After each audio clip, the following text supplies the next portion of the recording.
Om Swastiastu. Perkenalkan, nama saya Gede Agus Suryawardjana, NIM 20120311021, Rombel 20, dari Prodi Pendidikan Seni Rupa. Ini saya akan mempresentasikan Awatara dan orang suci. Pengertian orang suci menurut agama Hindu. Orang suci adalah manusia yang memiliki mata batin dan dapat memancarkan kewibawaan rohani, serta mempunyai kepekaan untuk menerima getaran-getaran gaib. Dalam penampilannya, dapat mewujudkan ketenangan dan penuh welas asih, yang disertai kemuliaan lahir dan batin. Di dalam mengamalkan ajaran agama, tidak terpengaruh oleh gelombang hidup suka dan duka. Di dalam kitab suci, para orang suci Hindu disebut sadhu, sat, mahat, atau bhagata. Mereka yang mengajarkan pengetahuan keinsiapan rohani kepada masyarakat luas yang disebut guru atau acarya. Hindu masih tetap ada dan hidup segar hingga hari ini adalah karena mereka. Merekalah kepala dari seluruh masyarakat yang membangun tubuh Hindu. Setiap umat Hindu adalah murid yang dengan kerendahan hati memohon ajaran dari mereka. Ajaran mereka tiada lain adalah realisasi Weda itu sendiri dan merupakan kesempurnaan pengalaman rohani mereka di dalam jalan Weda. Cara penyucian diri lahir dan batin dalam agama Hindu. Yang pertama, Eka Jati. Golongan Eka Jati adalah orang suci yang melakukan pembersihan diri tahap awal yang disebut dengan Mawinten. Setelah melewati tahap Mawinten, golongan Eka Jati dapat memimpin upacara keagamaan yang bersifat Trisandhya. Orang suci yang termasuk kelompok Eka Jati yaitu pemangku, pinandita, balian, dalang, dukun, wasi, dan sebagainya. Yang kedua, Dwi Jati. Golongan Dwi Jati adalah orang suci yang melakukan penyucian diri tahap lanjut atau madiksa. Orang yang telah melaksanakan proses madiksa disebut orang lahir dua kali. Kelahiran yang pertama dari kandungan ibu, sedangkan kelahiran kedua dari kaki seorang guru rohani, Dangyang Acarya atau Nabe. Setelah melakukan proses madiksa, orang suci tersebut diberi gelar Sulinggi atau Pandita. Orang suci yang tergolong Dwi Jati adalah orang yang bijaksana. Orang suci yang termasuk kelompok ini antara lain Pandita, Pedanda, Pujangga, Maharsi, Begawan, Empu, dan sebagainya. Peranan orang-orang suci agama Hindu dalam kehidupan sehari-hari. Karena dalam kehidupan beragama, beliau atau Pandita orang suci yang disebut dalam agama Hindu bertugas memimpin pelaksanaan upacara keagamaan dan memberi petunjuk-petunjuk cara membuat upakara atau bebantenan, memberi upanisad, serta memberi dewasa atau niwakang dewasa. Pandita dan Pinandita. Pandita. Kata pandita berasal dari bahasa Sanskerta yaitu pandit yang artinya terpelajar, pintar, dan bijaksana. Orang suci yang tergolong Dwi Jati adalah orang yang bijaksana. Pandita adalah golongan orang suci yang telah Dwi Jati yaitu orang yang melakukan penyucian diri tahap lanjut atau madiksa. Yang kedua yaitu Pinandita. Pinandita adalah pemangku Eka Jati. Orang suci yang tergolong dalam Eka Jati adalah pemangku atau disebut juga Pinandita. Seseorang dikatakan sebagai pemangku jika telah melakukan penyucian berupa upacara pawintenan, sesana, dan wewenang orang suci. Pandita mempunyai wewenang untuk memuput upacarayatnya. Adapun tugas dari seorang sulinggi atau pandita, yang pertama yaitu memimpin upacarayatnya, kedua melakukan surya sewana, memuja kepada Sang Yang Widi setiap pagi saat matahari terbit, ketiga yaitu ngeluku pala seraya, membina dan menuntun umat di bidang agama. Pinandita mempunyai wewenang untuk memuput upacara dalam skala kecil, serta tugas dari Pinandita yaitu yang pertama yaitu memimpin upacara tertentu sebatas upacara kecil seperti piodalan, dimerajan, mecaru, otonan, dan upacara penguburan mayat. Yang kedua yaitu membantu sulinggi dalam melaksanakan upacaranya tertentu. Yang ketiga yaitu memberi contoh teladan yang baik kepada umatnya. Riwayat singkat orang suci agama Hindu. Orang suci secara umum dikenal dalam agama Hindu yakni nama resi. Para resi ini merupakan orang dalam agama Hindu yang berhasil menerima wahyu dari Ide Sang Yang Widi.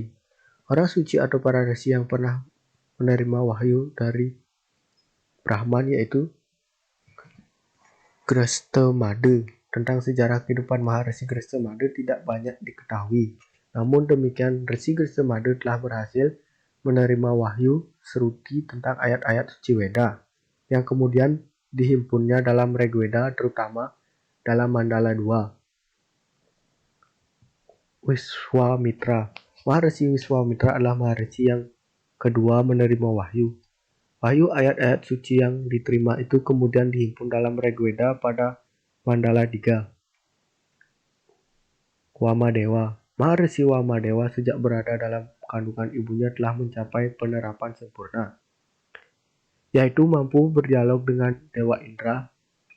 Beliau juga menerima wahyu ayat-ayat suci dan menghimpunnya dalam Rigveda pada Mandala 4.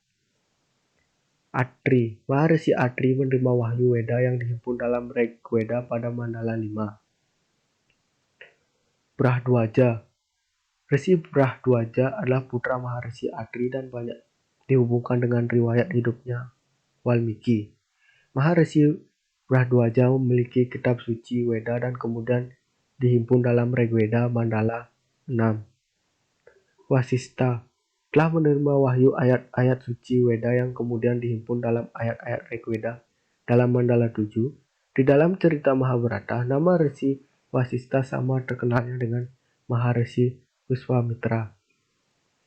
Kanwa. Maharesi Kanwa merupakan Maharesi yang ketujuh dalam menerima wahyu Weda, dan wahyu yang telah diterima kemudian dihimpun dalam ayat-ayat Rigveda Mandala 8. Maharesi yang menerima wahyu Tuhan atau Brahman dalam kehidupan sehari-hari.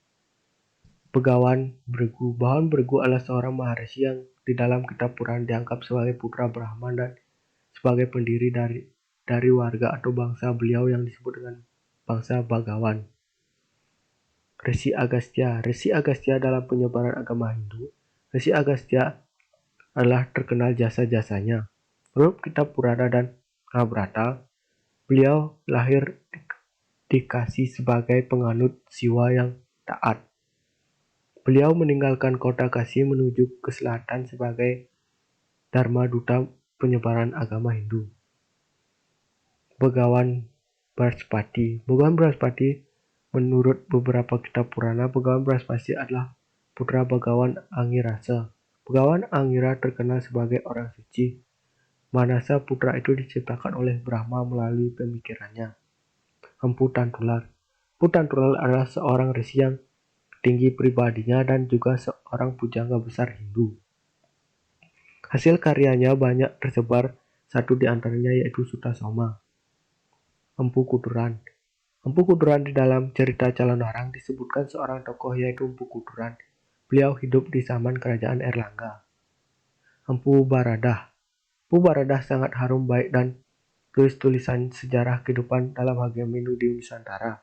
Empu Baradah pernah datang ke Bali. Hal ini dapat dibuktikan dengan disebutnya nama Empu Baradah pada batu bertulis yang terdapat di Pura Batu Madeg di Besakih. Dangyang Astapaka. Dangyang Astapaka adalah seorang pandita Buddha yang datang dari Majapahit ke Bali. Beliau sempat singgah di Pulau Serangan. Dan kemudian di tempat tersebut didirikan sebuah pura bernama Pura Sakyana yang berarti tempat Sakyamuni atau Buddha. Dangyang Markandeya. Dangyang Markandeya adalah seorang yang pertama kali datang ke Bali untuk menyebarkan agama Hindu.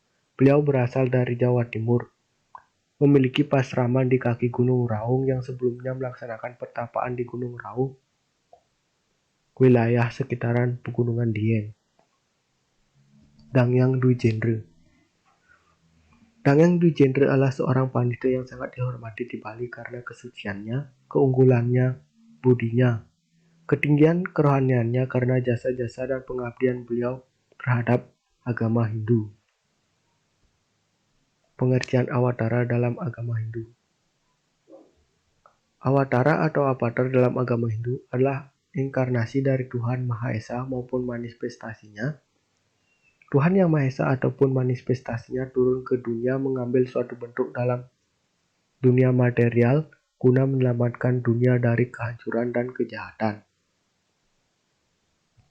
Sloka-sloka yang menjelaskan kemunculan Awatara.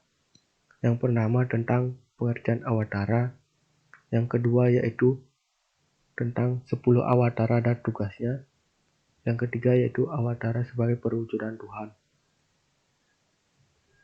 Awatara dalam agama Hindu. Yang pertama yaitu Matsya Awatara, yang kedua Kurma Awatara, ketiga Waraha Awatara, keempat Narasingha Awatara, kelima Wawana Awatara, keenam Parasurama Awatara, ketujuh Rama Awatara, ke-8 Krishna Awatara, ke-9 Buddha Awatara, dan ke-10 Kalki Awatara. Jenis-jenis Awatara. Yang pertama yaitu Purusa Awatara. Purusa Awatara adalah Awatara pertama Sang Hyang Wisnu yang mempengaruhi penciptaan alam semesta. Yang kedua yaitu Guna Awatara. Guna Awatara adalah awatara-awatara yang mengatur 3 macam aspek dalam diri makhluk hidup.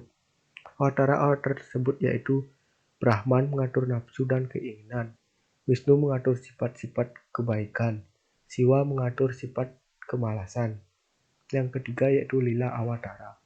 Lila Awatara adalah awatara yang sering ditampilkan dalam kitab-kitab Purana seperti Dasa Awatara dan awatara lainnya. Awatara tersebut turun secara teratur ke dunia dari zaman ke zaman untuk menjalankan misi menegakkan dharma dan menunjukkan jalan bakti dan moksa. Keempat yaitu Manwa Awatara. Manwa Awatara adalah awatara yang diyakini sebagai pencipta para leluhur dari umat manusia di muka bumi. Kelima yaitu Saktewesa Awatara. Sakyawesa Awatara adalah ada 2 jenis. Yang pertama yaitu makhluk merupakan penyembahan Wisnu secara langsung, dan yang kedua yaitu makhluk diberkati yang mendapat kekuatan dari Wisnu. Jenis tersebut memiliki jumlah yang besar dan merupakan awatara yang istimewa.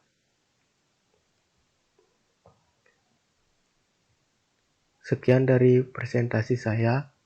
Jika ada salah kata, saya mohon maaf. Akhir kata saya aturkan Parama Santi. Om Santi, Santi, Santi. Om.